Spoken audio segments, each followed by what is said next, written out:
بسم اللہ الرحمن الرحیم اللہم صلی علی محمد و آل محمد وبارک وسلم۔ مفتی محمد عمران حیدر رضوی آپ کی خدمت میں حاضر ہوں۔ میں ابھی مطالعہ کر رہا تھا، دوران مطالعہ زمانہ طالب علم میں پڑھی ہوئی ایک حدیث نبوی میرے سامنے آ گئی، تو میرے دل نے یہ آواز دی، یہ پکار اٹھی کہ میں یہ حدیث اپنے سبسکرائبرز، اپنے ویورز کے ساتھ شیئر کروں، انہیں یہ حدیث سناؤں اور پیارے آقا سید الانبیاء محمد مصطفیٰ صلی اللہ علیہ وآلہ وسلم کا پیغام آپ تک پہنچا دوں۔ یہ مجھ پہ قرض ہے، میں اس قرض کو ادا کرنا چاہتا ہوں۔ مجھ پہ قرض ہے اور آپ پہ اس حدیث پاک کی سماعت کرنا فرض ہے، تو میں اپنا قرض ادا کر رہا ہوں۔ چونکہ آقا علیہ السلام نے فرمایا بلغوا عنی ولو آیا، میری طرف سے میری بات، میری حدیث پہنچاؤ، اگرچہ ایک عبارت، ایک لائن ہی کیوں نہیں ہے، تم نے پہنچانی ہے۔ میں نے اس حدیث پاک کو ابھی پڑھا، زمانہ طالب علمی میں دورہ حدیث میں ہم نے یہ حدیث پڑھی تھی، لیکن اس وقت چونکہ لڑکپن تھا، اتنی عقل نہیں تھی، اتنی ذہانت نہیں تھی، اتنا شعور نہیں تھا۔ یقینی بات ہے کہ قرآنی آیات آپ سمجھتے رہیں، پڑھتے رہیں، اللہ اور اس کے رسول کے فرامین، احادیث نبویہ آپ ساری زندگی پڑھتے رہیں، اس پہ غور کرتے رہیں، ہر مرتبہ آپ کو اس کے نئے معانی، نئے مفاہیم ملیں گے۔ آج سے 10 سال پہلے، 15 سال پہلے، 20 سال پہلے جو میرا علمی تجربہ تھا، جو میرا ذوق تھا، جو میرا مطالعہ تھا، جو میرا مشاہدہ تھا اور جو دنیا سے میں نے سیکھا تھا، وہ آج اس سے کئی گنا زیادہ ہے۔ انسان ساری زندگی ایک طالب علم کی حیثیت سے گزارتا ہے اور بہت کچھ سیکھتا رہتا ہے۔ تو آج جب میں وہ احادیث نبویہ جو 15 سال 20 سال پہلے ہم نے اپنے سلیبس میں پڑھی تھیں، درس نظامی کے نصاب میں پڑھی تھیں، جب وہ حدیثیں میں دوبارہ سے پڑھتا ہوں تو علم و حکمت کے نئے دروازے کھلتے ہیں اور نئی چیزیں، نئی حکمتیں سامنے آتی ہیں۔ تو یہ حدیث نبوی جو میں آپ کو سنانے جا رہا ہوں، یہ حدیث نبوی مختصر اور جامع ارشادات پہ مبنی ہے اور پوری بنی نوع انسانیت کے لیے، صرف مسلمانوں کے لیے نہیں، پوری کی پوری بنی نوع انسانیت کے لیے یہ حدیث نبوی چارٹرڈ آف لائف ہے۔ آپ کی دین و دنیا سنور جائے گی۔ میں آپ کے اور اس حدیث پاک کے الفاظ کے درمیان زیادہ وقت نہیں لوں گا، یہ تمہیدی کلمات تھے، میں نے آپ کی خدمت پیش کر دیے۔ ایک بدو یعنی عرب کا ایک دیہاتی آدمی بارگاہ رسالت میں آتا ہے اور وہ آ کے سوال کرتا ہے کہ یا رسول اللہ، میں آپ سے کچھ سوالات کرنا چاہتا ہوں۔ تو رحمت للعالمین، سید العالمین، پیارے آقا و مولا محمد مصطفیٰ صلی اللہ علیہ وآلہ وسلم نے ارشاد فرمایا کہ پوچھیں آپ کیا سوال کرنا چاہتے ہیں۔ وہ عرض کرتا ہے، اس کا پہلا سوال کہ یا رسول اللہ، میں امیر بننا چاہتا ہوں، میں غنی ہونا چاہتا ہوں، میں تونگر ہونا چاہتا ہوں، میں دولت مند ہونا چاہتا ہوں۔ دیکھیے کتنا سمپل سا سوال ہے۔ یہ سوال چونکہ مہنگائی کا دور ہے، قسمہ پرسی کا دور ہے، خسارے کا دور ہے، کاروباری خسارے کا شکار بڑے بڑے امیر کبیر متومل لوگ پریشان ہیں، تو غریب طبقہ، مزدور طبقہ، وہ بیچارہ کہاں جائے؟ یہ سوال جو بدو رسول اللہ صلی اللہ علیہ وآلہ وسلم سے پوچھ رہا ہے، اس وقت خاص طور پہ پاکستانیوں کے لیے یہ سب سے بڑا مسئلہ ہے، آپ کے لیے، میرے لیے، ہم سب کے لیے۔ ہم سب معاشی طور پہ پریشان ہیں، ہماری حکومتیں پریشان ہیں، ہمارے مقتدر اشرافیہ پریشان ہیں۔ تو اس سوال کا جواب جو کائنات کی سب سے بڑی عقل رکھنے والے، کائنات کا سب سے بڑا علم رکھنے والے، مدینۃ العلم، علم کا شہر ہیں، جن کی ذات علم کا شہر ہے، آپ نے اس کا کیا خوبصورت جواب ارشاد فرمایا۔ آقا علیہ الصلوۃ والسلام نے ارشاد فرمایا ایک جملہ، صرف ایک جملہ فرمایا، تم دولت مند بننا چاہتے ہو نا، قناعت اختیار کرو۔ قناعت کیا ہے؟ کفایت شعاری کے ساتھ اپنی دسترس کے مطابق اپنے اخراجات کرنا۔ اب ہمارے ہاں سب سے بڑا المیہ پتہ کیا ہے؟ یہ ابن ماجہ کی روایت ہے اور ائمہ محدثین نے اس کی تشریح میں بہت کچھ لکھا ہے. اس کا لب لباب اور نچوڑ جو آقا علیہ السلام نے ارشاد فرما دیا، لفظ قناعت کو بیان کیا، اس قناعت کو سمجھ لیں. ہم اپنے مالی حالات کی وجہ سے پریشان نہیں ہوتے. در حقیقت مالی حالات کی وجہ سے ہم پریشان نہیں ہوتے، ہم پریشان ہوتے ہیں اپنی نفسانی خواہشات کی وجہ سے. ہم جب بھی خود کو غریب تصور کرتے ہیں تو ہمارے خیالات اور ہمارے حالات یہ ہمیں پریشان نہیں کرتے، ہماری خواہشات ہمیں پریشان کر رہی ہوتی ہیں. ہم خواہشات کی وجہ سے غریب ہیں، اور اگر فضول خواہشات کا ہم سد باب کر دیں اور قناعت اور کفایت شیاری اختیار کریں تو اللہ تعالی ہمیں رزق وافر عطا فرمائے گا. آگے بڑھتے ہیں. بدو نے عرض کی کہ یا رسول اللہ صلی اللہ علیہ وسلم، میں سب سے بڑا عالم بننا چاہتا ہوں. تو آقا علیہ السلام نے فرمایا تقوی اختیار کرو، یعنی علم کے ساتھ تقوی کو، پرہیزگاری کو مشروط قرار دے دیا. بدو نے سوال کیا یا رسول اللہ، میں عزت والا بننا چاہتا ہوں، میں چاہتا ہوں کہ معاشرے میں میری رسپیکٹ ہو، میری عزت ہو. تو آقا علیہ السلام نے فرمایا لوگوں کو نفع پہنچاؤ. کیا خوبصورت بات فرما دی. فرمایا لوگوں کے کام آؤ، لوگوں کو نفع پہنچاؤ تو معاشرے میں اللہ تعالیٰ تمہیں عزت دے گا، مرتبہ اور مقام دے گا. عرض کرتا ہے یا رسول اللہ صلی اللہ علیہ وسلم، میں عادل بننا چاہتا ہوں. تو آقا علیہ السلام نے ارشاد فرمایا اگر عادل بننا چاہتے ہو تو جو چیز اپنے لیے پسند کرتے ہو، اپنی ذات کے لیے پسند کرتے ہو، دوسروں کے لیے بھی وہی چیز پسند کرو. یعنی اس میں بہت بڑی معنویت ہے. یہ نہیں کہ دوسروں کو نصیحت، خود میاں فصیحت، یعنی آپ کے لیے تو سب کچھ غلط ہے، میرے لیے سب کچھ ٹھیک ہے. تو ایسا نہیں، ایسا نہیں. جو اپنی ذات کے لیے پسند کرتے ہو وہی دوسروں کے لیے پسند کرو. اگر آپ چاہتے ہو کہ آپ کو گالی نہ دی جائے تو آپ بھی کسی کو گالی نہ دو. یہ ایک بہت بڑا چیپٹر ہے. یہ جوامع القلم کے ارشادات ہیں. حدیث نبوی علم کا وہ لیول ہے جس کے سامنے علم کو بھی پسینہ آ جاتا ہے. پیارے آقا علیہ الصلوۃ والسلام کے فرامین اس قدر وسعت رکھتے ہیں، اتنی حکمتوں والے ہیں، ان میں اتنی دانائی ہے، اس میں اتنی گہرائی ہے، اس میں اتنے اسرار و رموز ہیں، اس میں اتنی حکمتیں ہیں، اس میں اتنے جواہر ہیں کہ دنیا علم اس کے سامنے پسینہ سے شرابور ہو جاتی ہے. اور ذہن انسانی کی، عقل انسانی کی جو ذہانت کی رگیں ہیں، خدا کی قسم فرمان نبوی کے آگے چٹکنا شروع ہو جاتی ہیں. ایک ایک فرمان پہ ایک ایک گھنٹہ بات چیت کی جا سکتی ہے، بہت کچھ بیان کیا جا سکتا ہے. اشارتاً آپ کو یہ حدیث مصطفیٰ صلی اللہ علیہ وآلہ وسلم سنا رہا ہوں نفع کی نیت سے، تاکہ میرے تمام بہن بھائیوں کو اس سے نفع ہو.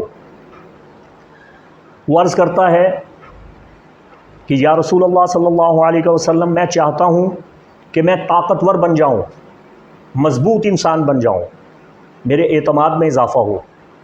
تو آقا علیہ السلام نے ارشاد فرمایا توکل اختیار کرو، صرف اللہ کی ذات پہ بھروسہ رکھو، تم دنیا کے سب سے طاقتور انسان بن جاؤ گے. اللہ اکبر کبیرہ، کیا کمال! صدیوں، ہزاروں سالوں کے تجربات، مشاہدات، تعلیمات کا نچوڑ میرے آقا کے ایک فرمان کے اندر موجود ہے. کیا بات! اللہ اکبر. وہ عرض کرتا ہے کہ یا رسول اللہ، میں اللہ کے دربار میں خاص مرتبہ اور مقام حاصل کرنا چاہتا ہوں. میرے پیارے آقا علیہ الصلوۃ والسلام نے ارشاد فرمایا اگر اللہ کے ہاں خاص مرتبہ اور مقام حاصل کرنا چاہتے ہو تو اللہ کا ذکر کیا کرو. کیا بات! سبحان اللہ. اللہ کا ذکر کرو، اللہ کے ہاں خصوصی درجہ ملے گا. اللہ اکبر. عرض کرتا ہے یا رسول اللہ، میں رزق کی کشادگی چاہتا ہوں، میں چاہتا ہوں کہ میرا رزق وسیع ہو جائے، مجھے کبھی بھی مالی پریشانی نہ آئے، مالی تنگی کا سامنا نہ کرنا پڑے. تو یا رسول اللہ اس کے لیے مجھے کیا کرنا ہوگا؟ پیارے آقا علیہ الصلوۃ والسلام نے ارشاد فرمایا ہمیشہ باوضو رہنا اپنی عادت بنا لو، کبھی بھی مالی پریشانی نہیں آئے گی. سبحان اللہ. اللہ اکبر. وہ عرض کرتا ہے یا رسول اللہ، میں چاہتا ہوں کہ میری دعائیں قبول ہو جائیں، میں جو دعا مانگوں میری دعا قبول ہو جائے. آقا علیہ الصلوۃ والسلام نے ارشاد فرمایا لقمہ حرام نہیں کھانا، حرام سے بچو. جس چیز پہ تمہارا حق نہیں ہے، جو چیز تمہاری نہیں ہے، تم اسے کھا نہیں سکتے، اسے مت کھاؤ، تو تمہاری دعا قبول ہو جائے گی۔ اللہ اکبر۔ وہ عرض کرتا ہے کہ یا رسول اللہ میں اپنے ایمان کی تکمیل چاہتا ہوں، میں چاہتا ہوں کہ میرا ایمان کامل ہو جائے، میں مکمل مومن بن جاؤں۔ تو پوری ایمانی تعلیمات اسلامیہ کا، حقوق اللہ اور حقوق العباد کا پورا نچوڑ، پورے کا پورا اسلامی معاشرتی قانون اللہ کے حبیب نے ایک لفظ میں بیان کر دیا، ایک لفظ میں فرمایا اخلاق۔ اللہ اکبر۔ اسلام دنیا کا سب سے اچھا، بہترین، سچا، پاکیزہ اور نورانی مذہب ہے۔ اسلام کو آپ ایک لفظ میں بیان کریں کہ سب سے اچھا مسلمان، سب سے اچھا مومن کون ہے، میرے آقا اسلام فرما رہے ہیں جس کا اخلاق اچھا ہے۔ خلق عظیم، میرے آقا خلق عظیم کے مالک تھے۔ سب سے اچھا انسان وہ ہے جس کے اخلاق اچھے ہیں۔ دیکھیے نا کتنے فرامین ہیں آقا الاسلام کے، بخاری شریف میں، مسلم شریف میں، اصول کافی میں، علل شرائع میں، امالی میں۔ تمام عالم اسلام کے علماء نے احادیث نبویہ کو جمع کیا۔ آقا الاسلام نے فرمایا تم میں سب سے بہترین انسان وہ ہے جس کا رویہ اپنے اہل خانہ، اپنے میاں ہے تو بیوی کے ساتھ، بیوی ہے تو شوہر کے ساتھ اس کا رویہ سب سے اچھا ہے، وہ دنیا کا سب سے اچھا اور بہترین انسان ہے۔ کیا کمال ہے۔ آقا الاسلام جینے کا ڈھنگ سکھا دیا ہمیں۔ وہ عرض کرتا ہے یا رسول اللہ میں یہ چاہتا ہوں کہ قیامت کے دن جب میں اللہ سے ملاقات کروں تو گناہوں سے پاک ہو کے اللہ کے حضور پیش ہو جاؤں، پاک حالت میں، صاف حالت میں اللہ کے سامنے کھڑا ہوں، مجھے شرمندگی نہ ہو۔ تو آقا علیہ السلام نے ارشاد فرمایا کہ جب بھی تم جنابت کی حالت میں ہو تو کوشش کرو کہ فوراً غسل کرو، خود کو فوراً پاک کرو۔ تمہاری یہ عادت، تمہارا یہ طریقہ قیامت کے دن تمہیں اللہ کے حضور پاکیزہ شکل میں کھڑا کرے گا اور تم اللہ کے حضور شرمندہ اور رسوا نہیں ہوگے۔ وہ عرض کرتا ہے کہ یا رسول اللہ صلی اللہ علیہ وسلم میرے گناہ بہت زیادہ ہیں، نیکیاں کم ہیں، میں چاہتا ہوں کہ میرے گناہوں کا حساب و کتاب نہ ہو، میرے گناہ محو ہو جائیں، مٹ جائیں۔ تو آقا علیہ السلام نے فرمایا کثرت کے ساتھ استغفار کیا کرو، استغفار کرنا تمہارے گناہوں کو مٹا دے گا۔ عرض کرتا ہے یا رسول اللہ صلی اللہ علیہ وسلم میں چاہتا ہوں کہ قیامت کے دن جب میری قبر پھٹے اور میں اپنی قبر سے اٹھوں تو میرے وجود سے نور نکلتا ہو، نورانی وجود کی صورت میں نور کے ساتھ میرا قیام ہو، میں کھڑا ہوں میدان معاشر میں حالہ نور کے ساتھ۔ اللہ اکبر۔ وہ عرب کا دیہاتی بدو کیسے سوال کر رہا ہے اور آقا علیہ السلام کیسے مفید جواب دے رہے ہیں۔ کیا خوبصورت جواب ارشاد فرمایا۔ آقا علیہ السلام نے ارشاد فرمایا ظلم مت کرنا، ظلم مت کرنا، کسی پہ ظلم اور زیادتی مت کرنا۔ ہائے اللہ اکبر، کسی پہ ظلم مت کرنا۔ دیکھیں اس بات پہ ہم ایک گھنٹہ بات کر سکتے ہیں، کتنی اس کی تشریح کی جا سکتی ہے، کتنی اس کی وضاحت کی جا سکتی ہے، اسی ایک جملے پہ کئی کتابیں لکھی جا سکتی ہیں۔ اللہ اکبر، اللہ اکبر۔ میں آپ کی خدمت میں ایک بات عرض کرنا چاہتا ہوں، آ گئی ہے تو روکوں گا نہیں۔ حضور علیہ السلام کے کس قدر جلیل القدر، عظیم المرتبت صحابہ تھے۔ حضرت سیدنا ابو بکر صدیق رضی اللہ تعالیٰ عنہ، حضرت عمر فاروق رضی اللہ تعالیٰ عنہ، حضرت عثمان غنی ذی النورین رضی اللہ تعالیٰ عنہ، اور اہل بیت رسول، اللہ اکبر، اللہ کبیرہ، اہل بیت رسول کے عظیم فرد سیدنا امام علی ابن ابی طالب کرم اللہ وجہہ الکریم، اور امام حسن مجتبیٰ اور امام حسین علیہ السلام، ان ہستیوں کا قرآن میں ذکر کیوں نہیں ہے؟ اس کا جواب میرے ذہن میں ایک دن آیا تھا، میں آپ کے سامنے یہ ہدیہ کر رہا ہوں۔ اس کی وجہ یہ ہے کہ قرآن میں ان مقدس ذوات کا، اتنی بڑی بڑی جلیل القدر شخصیات کا نام نہیں ہے، ذکر نہیں ہے۔ حضور علیہ السلام نے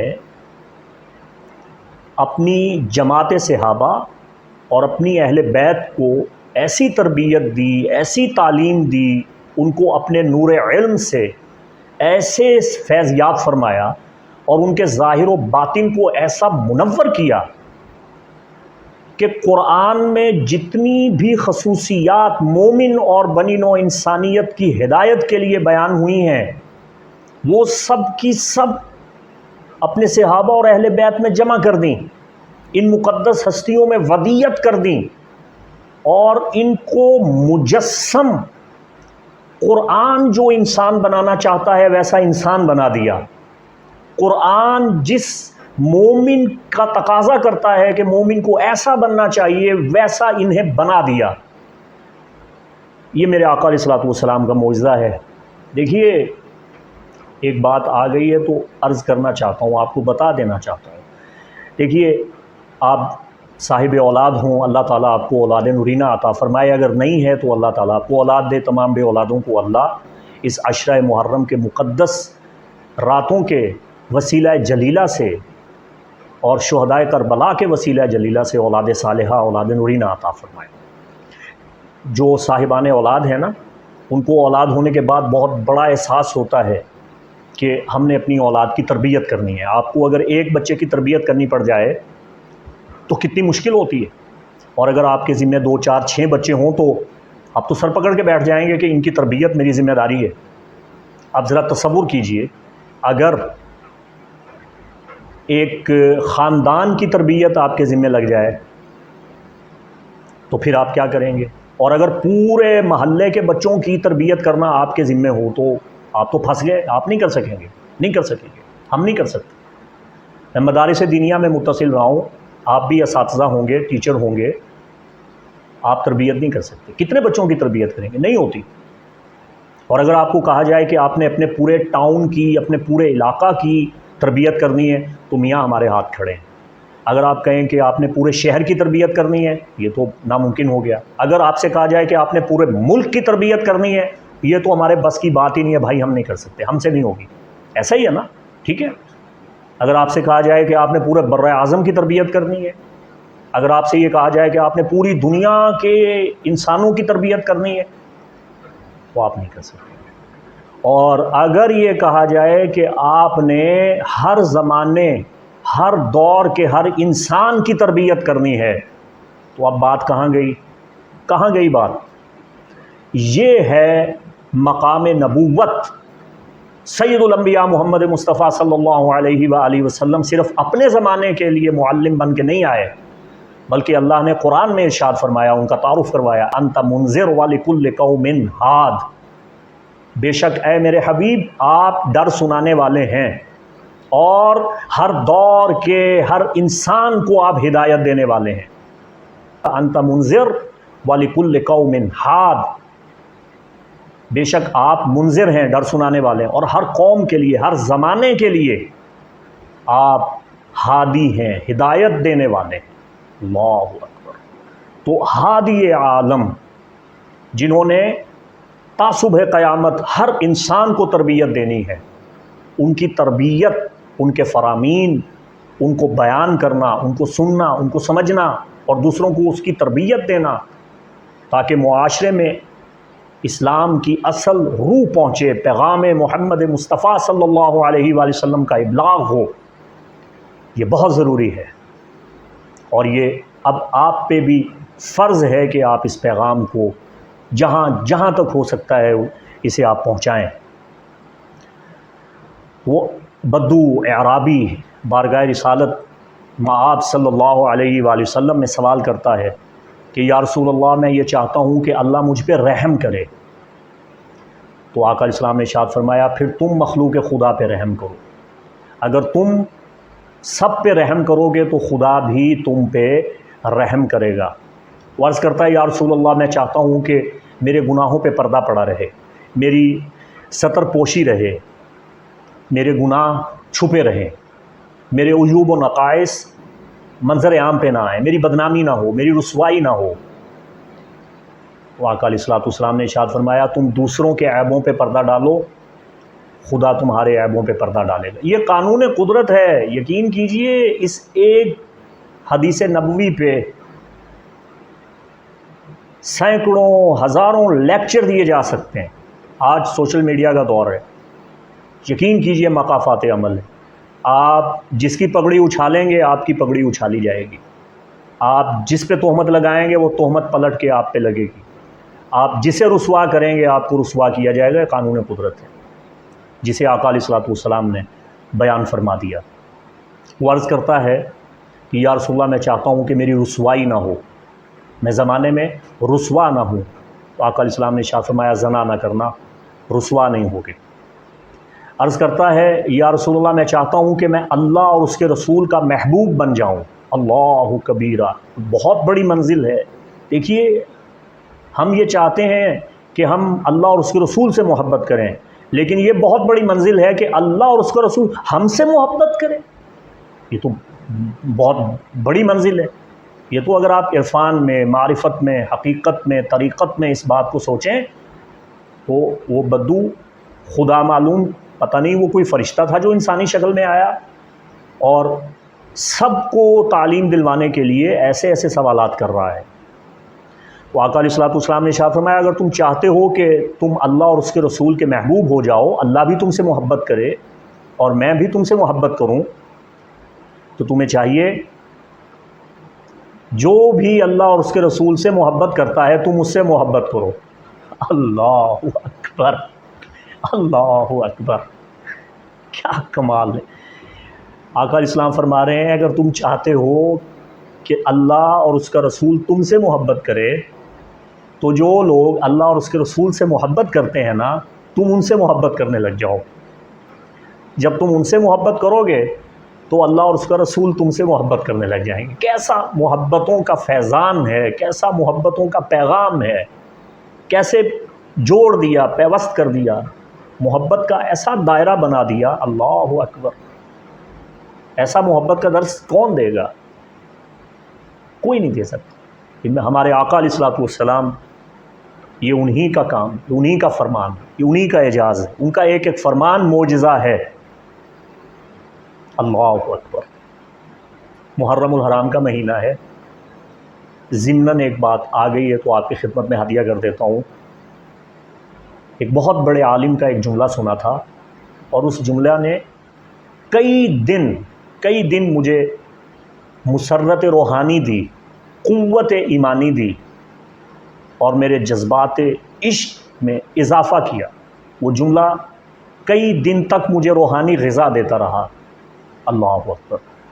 اس عالم نے کیا خوب کہا تھا، اس نے کہا تھا رسول خدا صلی اللہ علیہ وآلہ وسلم کے تعلیم و تربیت کے نمونہ سیدنا امام حسین علیہ السلام ہیں، اور امام حسین علیہ السلام بھی معجزہ محمد مصطفیٰ ہیں۔ اللہ اکبر۔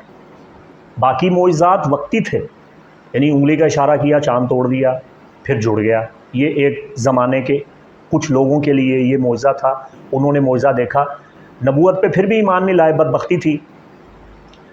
رسالت مآب صلی اللہ علیہ وسلم نے پیالے میں ہاتھ ڈالا، پورے لشکر نے پیالے کا پانی پیا، لوگوں نے معجزہ دیکھا۔ کنکریوں نے کلمہ پڑھا، ابو جہل نے سنا، ایمان نہیں لایا، اس کی بدبختی تھی۔ تمام معجزات جو رسول خدا کے ظاہر ہوئے، صادر ہوئے، وہ معجزات اس وقت کے ان لوگوں کے لیے تھے، لیکن اس عالم نے کیا خوب کہا، کیا خوبصورت بات کی، ہاں کیا خوبصورت بات کی۔ اللہ اکبر۔ میں عالم کا نام بھی بتا دوں، علامہ عقیل الغروی، انڈیا کے بہت بڑے شیعہ عالم ہیں۔ تو میں تو شیعہ سنی اتحاد کا قائل ہوں، میں تو محبتیں بانٹتا ہوں، میں یہ فرقہ واریت پہ بالکل یقین نہیں رکھتا۔ تو انہوں نے یہ جملہ کہا کہ یہ تمام معجزات محمد مصطفیٰ وقتی طور پہ تھے، لیکن امام حسین علیہ السلام رسول خدا صلی اللہ علیہ وآلہ وسلم کا مسلسل معجزہ ہیں۔ یہ ایسا معجزہ ہے جو قیامت تک جاری رہے گا، ہر دور کا ہر انسان رسول خدا کا معجزہ دیکھ رہا ہے۔ وہ معجزہ حسین علیہ السلام ہے، وہ معجزہ حسینی معرکہ ہے، کربلا ہے، درس کربلا ہے، امام حسین کی سیرت ہے، امام حسین کا کردار ہے، امام حسین کی شہادت ہے، امام حسین کی امامت ہے، امام حسین علیہ السلام کی شجاعت ہے، اور امام حسین علیہ السلام کا انقلاب ہے جو ہر دور کے ہر انسان کو فیض یاب کرے گا، ہدایت دے گا۔ اللہ اکبر۔ تو کلام محمد مصطفیٰ سب معجزے ہیں، ایک ایک حدیث معجزہ ہے، یقین کیجئے قیامت تک اس کا فیضان جاری رہے گا۔ رسول خدا کا کلام معجزہ ہے۔ اللہ اکبر۔ تو وہ اعرابی عرض کرتا ہے کہ یا رسول اللہ صلی اللہ علیہ وسلم، میں چاہتا ہوں کہ میں اللہ کا فرما بردار بن جاؤں۔ تو آقا اسلام نے فرمایا پھر اس کے حکم کی اطاعت کرو، فرائض کو ادا کرو۔ عرض کرتا ہے یا رسول اللہ صلی اللہ علیہ وسلم، میں مقام احسان حاصل کرنا چاہتا ہوں۔ مقام تصوف میں اسے بڑی اہمیت حاصل ہے۔ تصوف کے زینوں میں پہلا زینہ الاحسان ہے۔ وہ عرض کرتا ہے یا رسول اللہ، میں مقام احسان پہ پہنچنا چاہتا ہوں۔ تو آقا علیہ الصلوۃ والسلام نے ارشاد فرمایا اللہ تعالیٰ کی یوں عبادت کر گویا تو اسے دیکھ رہا ہے، اور اگر تو اس مقام پہ نہ پہنچ سکے تو پھر ایک دوسری حدیث کے الفاظ ہیں، آقا علیہ السلام نے فرمایا کہ کم از کم یہ تصور پختہ رکھو کہ وہ تمہیں دیکھ رہا ہے، تم اس کے حضور حاضر ہو۔ اللہ اکبر۔ عرض کرتا ہے یا رسول اللہ صلی اللہ علیہ وسلم، مجھے کسی ایسی چیز کے بارے میں بتائیں جو گناہوں سے مجھے بچا لے۔ عجیب سوال کیا نا، کہ ایسی چیز بتائیں جو مجھے گناہوں سے بچا لے، گناہوں سے وہ چیز ڈھال بن جائے، وہ چیز میرے گناہوں کو مٹا دے، اور وہ چیز مسلسل گناہوں سے مجھے محفوظ رکھے۔ مجھے اس چیز کے بارے میں بتائیں۔ پیارے آقا سید الانبیاء محمد مصطفیٰ صلی اللہ علیہ وآلہ وسلم نے ارشاد فرمایا 3 چیزیں تیرے گناہوں کو مٹا دیں گی۔ پہلی چیز آنسو، جو رو گیا وہ دھو گیا۔ دوسری چیز عاجزی اور انکساری، اور تیسری چیز بیماری۔ بھئی 3 باتیں یاد رکھیے گا، یہ مسلسل توبہ ہے، یہ توبہ مسلسل ہے۔ شیخ نجم الدین کبریٰ، صدر الدین قونوی، محی الدین ابن عربی، بزرگان دین کی، تصوف کی اصلاحات، وہ سب کیا ہیں؟ رسول خدا کے فرامین کی تشریحات ہیں۔ تو عارفین، کاملین، علماء راسخین وہ کیا بیان کر رہے ہیں؟ انہوں نے ارشاد فرمایا کہ یہ 3 چیزیں جو رسول خدا نے بیان کیں یہ توبہ باطن ہیں، یہ مسلسل توبہ ہے، یہ توبہ دوامی ہے، توبہ مواظبت ہے۔ ہر وقت آپ مسلسل حالت توبہ میں رہیں گے۔ توبہ یہ فقط یہ نہیں ہے کہ آپ زبان سے خدا سے معافی مانگیں، آپ کے باطن کی توبہ جو مسلسل خدا سے گناہوں سے اجتناب اور معافی طلب کرے گی، وہ 3 چیزیں ہیں، اشک باری، انکساری اور بیماری۔ یہ تینوں چیزیں آپ کو گناہوں سے محفوظ رکھیں گی۔ بس مختصر بات، میں ان جملوں کی، ان احادیث نبویہ کے لائن کی، متن کی میں تشریحات نہیں بیان کروں گا، مختصر بیان کر رہا ہوں۔ عرض کی اس بدو نے کہ یا رسول اللہ صلی اللہ علیہ وسلم، کون سی چیز ہے جو دوزخ کی آگ کو ٹھنڈا کر دے گی؟ فرمایا دنیا کی مصیبتوں پہ صبر کر۔ اللہ اکبر۔ دنیا کی مصیبتوں پہ صبر کر، بے حوصلہ نہ ہو، صبر کر، استقامت کے ساتھ ڈٹا رہے، یہ چیز دوزخ کی آگ کو تیرے لیے ٹھنڈا کر دے گی۔ عرض کرتا ہے یا رسول اللہ صلی اللہ علیہ وسلم، کون سی چیز ہے جو غصے کو ٹھنڈا کر دیتی ہے؟ اور غصہ کس کا؟ اللہ کا غصہ۔ ہم اپنی زندگی میں بہت سے ایسے گناہ کر لیتے ہیں، بہت سی ایسی حماقتیں ہم سے سرزد ہو جاتی ہیں، ہم نادان ہیں اور ہم انسان ہیں، اور ہمارے لیے خدا کو ہر وقت راضی رکھنا بہت مشکل ہے۔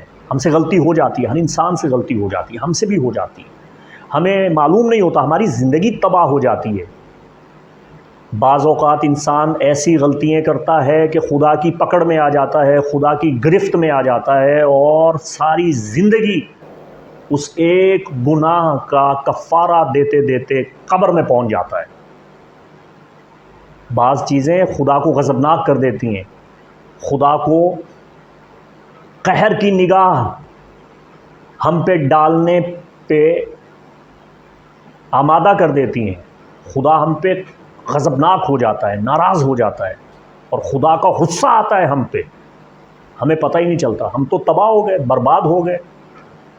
تو اس اعرابی نے، اس بدو نے، دیہاتی نے عرض کی یا رسول اللہ صلی اللہ علیہ وسلم، آپ مجھے بتائیے کہ کون سی چیز ہے جو خدا کے غضب کو کم کر دے گی؟ اللہ اکبر، یہ تو زندگی سنور جائے گی ہماری۔ لوگ کہتے ہیں ساری زندگی گزر گئی، تباہ ہو گئے، برباد ہو گئے، حالات ٹھیک نہیں ہو رہے۔ بھئی آپ صرف علم نجوم کو نہ مسائل کا حل سمجھیے، ہو سکتا ہے خدا کے غضب اور قہر کا شکار ہو گئے ہوں، تو اس کا حل کیا ہے؟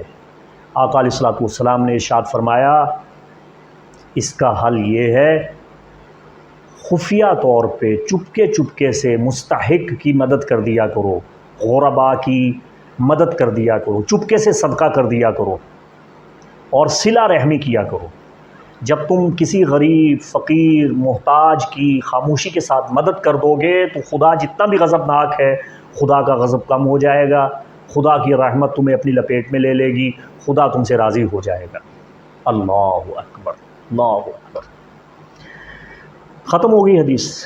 عرض کرتا ہے یا رسول اللہ صلی اللہ علیہ وسلم سب سے بڑی برائی کیا ہے؟ سب سے بڑی بری چیز کیا ہے؟ تو آقا اسلام نے ارشاد فرمایا بد اخلاقی اور بخل، کنجوسی۔ کنجوسی سب سے بڑی برائی ہے، اور بد اخلاقی، بد مزاجی یہ سب سے بڑی برائی ہے۔ عرض کرتا ہے یا رسول اللہ صلی اللہ علیہ وسلم سب سے بڑی اچھائی کیا ہے؟ تو آقا علیہ الصلوۃ والسلام نے ارشاد فرمایا اچھے اخلاق، خوش خلقی، اعلیٰ سیرت، تواضع، دوسری چیز انکساری، تکبر نہیں کرنا، غرور نہیں کرنا، اکڑ کے نہیں چلنا، اینٹنا نہیں ہے، اور صبر، یعنی صبر، تواضع اور خوش خلقی، یہ تین چیزیں سب سے بڑی اچھائی ہے۔ اور آخری بات، اس نے آخری سوال کیا کہ یا رسول اللہ صلی اللہ علیہ وسلم میں یہ چاہتا ہوں کہ خدا مجھ پہ کبھی غصہ نہ ہو، تو ارشاد فرمایا تم بھی لوگوں پہ کبھی غصہ نہ کرنا۔ دیکھیے نچوڑ ہے، اگر آپ رحم کریں گے خدا آپ پہ رحم کرے گا، اگر آپ غصہ نہیں کریں گے خدا آپ پہ غصہ نہیں کرے گا، اگر آپ عدل اور انصاف کے ساتھ کام کریں گے خدا آپ پہ رحم کرے گا، اگر آپ زیادتی کریں گے، کسی کو بلا وجہ تکلیف دیں گے تو خدا کے غضب اور قہر کا شکار ہوں گے۔ امید کرتا ہوں کہ میں نے جس جذبہ ایمانی، جس جذبہ روحانی کے ساتھ یہ گفتگو آپ کے ساتھ دل کی اتھاہ گہرائیوں سے شیئر کی ہے، آپ کے سامنے بیان کی ہے، یہ آپ کے لیے بھی نافع ہو، میرے لیے بھی صدقہ جاریہ ہو۔ اللہ تعالی ہمیں پیارے آقا سید الانبیاء محمد مصطفیٰ صلی اللہ علیہ وآلہ وسلم کی تعلیمات سے بہرہ مند فرمائے، ہماری دین اور دنیا کو آقا علیہ السلام کی تعلیمات سے روشن اور منور فرمائے، اور ہمیں اچھا مسلمان اور بہترین انسان بنا دے۔ وآخر دعوانا ان الحمد للہ رب العالمین۔